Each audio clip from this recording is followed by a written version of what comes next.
దేవుడు వీళ్ళనే ఆశీర్వదిస్తాడు, ఇక వీళ్ళని తప్పితే ఇంకెవరిని ఆశీర్వదించడు అని ఒక్కరికే దేవుడు ఫిక్స్ అవ్వడం.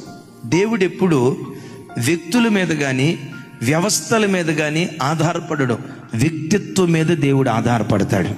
ఆయన మనసు గెలుచుకునే వ్యక్తిత్వం నీలో ఉంటే నువ్వు ఏ కుటుంబంలో పుట్టావు నన్ ఆఫ్ బిజినెస్. నీ కులం ఏంటి, నీ ప్రాంతం ఏంటి, నీ సామాజిక నేపథ్యం ఏంటి, నీ తల్లిదండ్రుల బ్యాక్గ్రౌండ్ ఏంటి, నీ పూర్వపు చరిత్ర ఏంటి, నీ పితరుల చరిత్ర గురించి దేవుడు ఆలోచించడు. నీ తల్లి ఎవరు, నీ తండ్రి ఎవరు, వాళ్ళను గురించి దేవుడు ఆలోచించడు.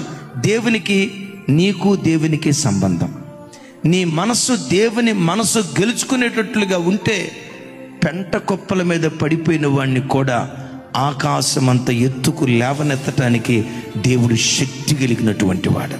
నేనంట యెఫ్తాను న్యాయాధిపతిగా దేవుడు నిలవబెట్టడానికి యెఫ్తా బ్యాక్గ్రౌండ్ ఏంటి చెప్పండి. యెఫ్తా మీ అమ్మ పేరేంటో చెప్పయ్యా. తలదించుకుంటాడు. రాహాబు నీ వృత్తి ఏంటో చెప్పమ్మా.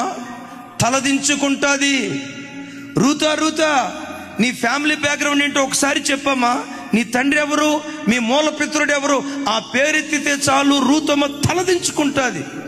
నేనంట నీ పూర్వపు చరిత్రతో దేవునికి సంబంధం లేదు. నీ తండ్రి మంచోడా చెడ్డోడా, నీ తల్లి మంచిదా భ్రష్టురాలా, నీ తల్లిదండ్రులతో దేవునికి సంబంధం లేదు.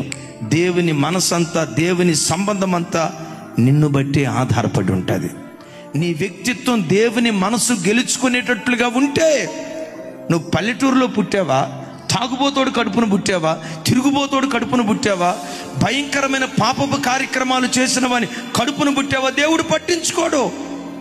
నీ ఒక్కడివి దేవుని కొరకు నువ్వు నిలవబడితే పెంట కుప్పల మీద నుంచి నిన్ను లేవనెత్తడానికి దేవుడు శక్తి కలిగిన వాడు. రాజుల చరిత్ర కానీ న్యాయాధిపతుల చరిత్ర కానీ మనం బైబిల్ అంతా వెతికితే ఈ గోత్రాన్ని మాత్రమే దేవుడు కోరుకొని ఈ గోత్రీకులనే న్యాయాధిపతులుగా, ఈ గోత్రీకులనే రాజులుగా దేవుడు నిలవబెట్టాడు అని చెప్పుకోవటానికి వీల్లేదు. అన్ని గోత్రాల వారికి దేవుడు అవకాశం ఇచ్చాడు.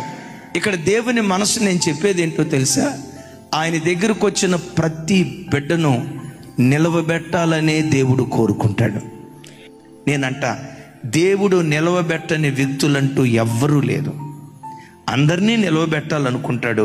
కొందరు కృపను కాపాడుకోవటాన్ని బట్టి కృప వెంబడి కృప పొందుకున్నారు. నా చేతులెత్తి దీవిస్తున్నాను, ఈ స్థలములో ఉన్న ప్రతి బిడ్డ కృప వెంబడి కృప పొందుకుందురుగాక.